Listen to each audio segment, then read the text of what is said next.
안녕하세요. 친절한 양악사 양미영입니다.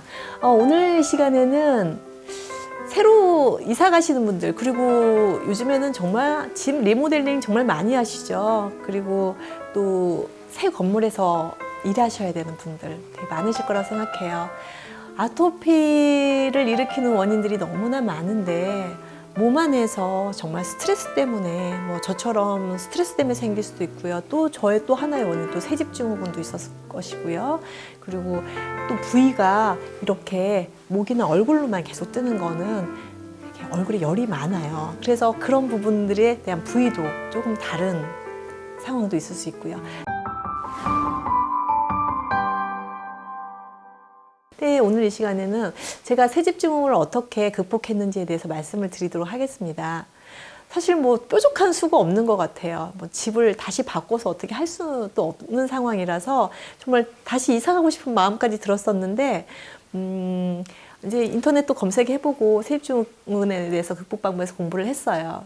베이크아웃이라고 집안을 좀 따뜻하게 하면은 그 집안에 있는 안 좋은 열기들이 다 이렇게 스물스물 나오잖아요. 네, 그랬을 때 이렇게 환기를 시키는 방법인데 여러 가지 방법들은 있는데요. 우선 제가 했던 방법 말씀을 드리면요.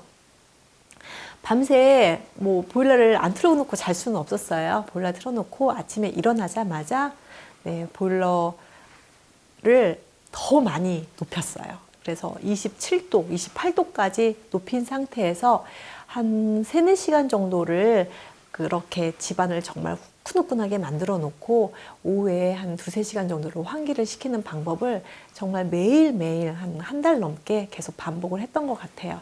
그러면서 저는 처음에 이 집에 이사 왔을 때 이렇게 냄새가 난다는 거 잘 못 느꼈는데 지인분들이 이렇게 오시면 좀 새집 냄새 많이 난다 이런 말씀 하시더라고요.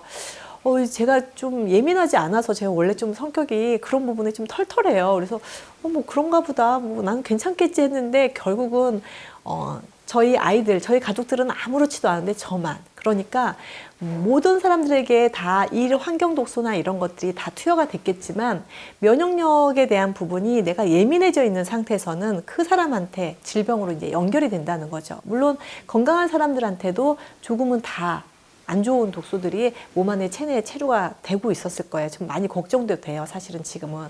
근데 우선 이제 저한테 왔고요. 그래서 그 방법으로 계속 따뜻하게 하고 환기시켜 놓고 하는 방법들을 계속 반복적으로 하면서 또 건조하니까 먼지도 많이 일어나고 또 미세먼지 많은 날들은 문을 열어놓으면 오히려 바깥에서 먼지가 더 유입이 돼서 매일매일 체크를 했어요. 미세먼지 농도 오늘은 열어놔도 되는지 안 되는지. 그래서 너무 심한 날 그걸 체크하지 않고 밤에 너무 힘들어서 문을 아예 겨울에 따뜻하게 덮고 막 활짝 열어놓고 잔 적이 있었거든요.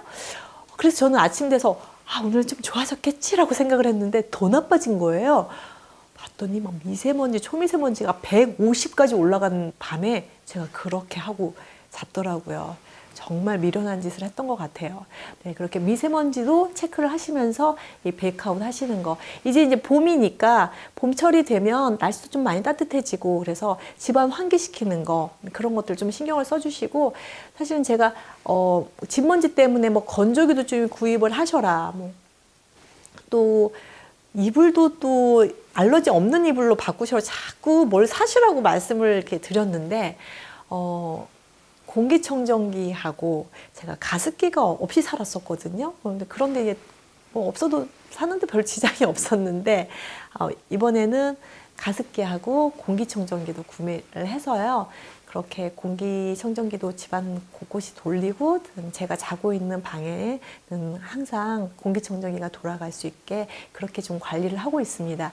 물론 모든 건강한 분들한테 다 권유해 드리는 건 아니에요.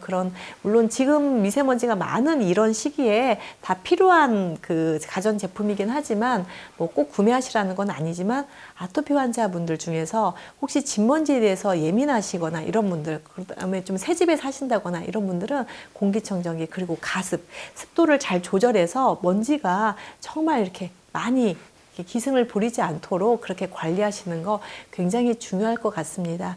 세집증후군이 일반 이게 음식을 먹었을 때 증상하고 조금 다르다는 걸 전 느꼈어요. 그러니까 예를 들면은 원래 제가 계란도 잘 먹고요, 우유도 먹는데 아무 문제가 없었어요. 그런데 이번에 그 IgG 검사하고 마스트 검사를 다 했는데요. 마스트 검사 같은 경우에는 음식은 전혀 나오지 않았고 진먼지 진드기에서만 나왔어요. 제가 앞에서 그거는 다 설명을 드렸던 부분이기 때문에 다시 한번 잠깐만 리뷰를 해드리면,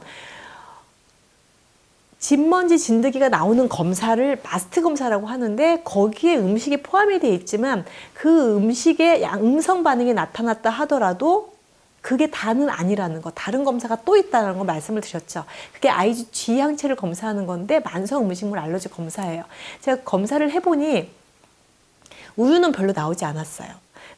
제가 아는 많은 그 심각한 아토피 환자들은 우유가 안 나온 환자를 본 적이 없는데, 저는 우유는 좀 약하게 나오고 계란 흰자가 가장 높게 나오고 보리나 밀가루 이런 것들이 나오더라고요. 그런데 제가 이렇게 몸에 문제가 딱 생겼을 때 계란말이를 하나 딱 먹었거든요. 그리고 나서 조금 있으니까 정말 막 목부터 막 가렵기 시작하는데 붉게 막 올라오는 거예요.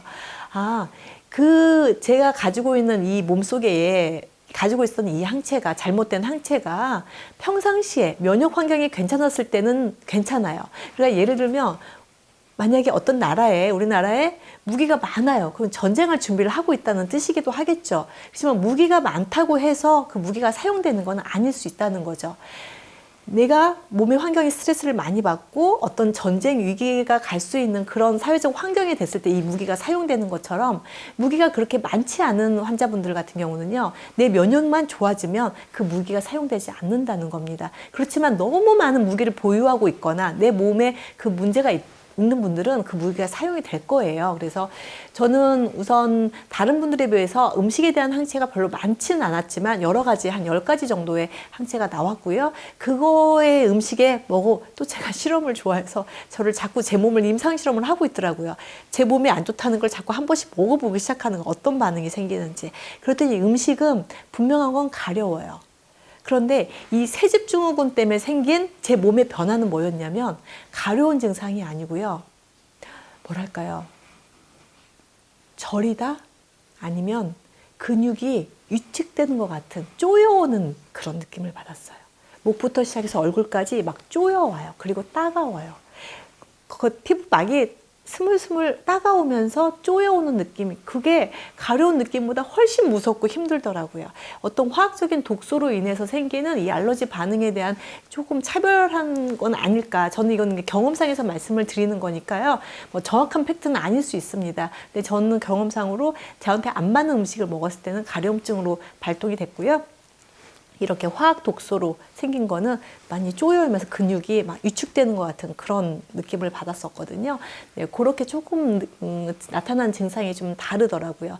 우선 새집에 이사를 가셨는데 면역이 약하거나 아토피가 있는 환자분들 정말 충분하게 환기 잘 시키신 상태에서 정말 한 달이든 두 달이든 길면 길수록 좋을 것 같아요. 네, 그런 여력만 되신다면 충분하게 환기 잘 시키시고 뭐 건조기나 습도 조절 이런 것들도 같이 신경을 쓰시면서 이런 환경 독소로부터 안전하게 생활하셨으면 좋겠습니다. 그래서 제가 경험을 하루 1박 2일 동안 어떤 제가 아는 친한 약사님 그 힐링 캠프에 간 적이 있었거든요. 그런데 갔다 오니까 가기 싫었었어요. 왜냐면 피부가 안 좋은데 다른 약사님들 모이는 그런 힐링 캠프였어요.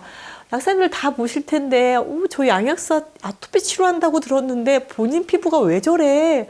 이럴까봐 정말 좀 부끄러워서 안 가고 싶더라고요. 그런데 그냥 가게 됐어요. 그리고 나서 거기가 그 모악산 근처에 있는 제가 좋아하는 이재학 약사님의 집이었거든요. 그런데 1박 2일을 하고 와서, 물론 거기 가서 약사님들 만나서 수다도 떨고 재밌게 놀고 막 먹고 막 마시고 재밌게 놀았어요. 그래서 그다음 돌아왔는데 피부가 정말 다른 때보다 현저하게 안정됐다는 느낌이 들더라고요. 그래서 그날 아침에 모악산에 다녀온 게 되게 도움이 됐겠다 싶어서 그때부터 아침마다 작은 산이지만 산행을 하기 시작했고요.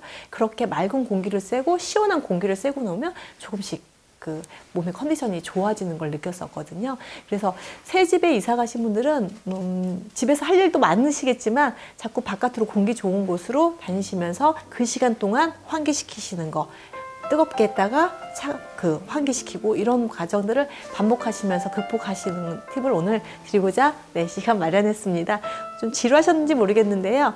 아토피 환자분들한테 하나하나 정말 이렇게 짚고 넘어가야 되고 지켜야 될 것들이 되게 많은 것 같아요. 오늘도 경청해 주신 여러분 감사드리고요. 다음 이 시간에 또 뵙겠습니다. 고맙습니다.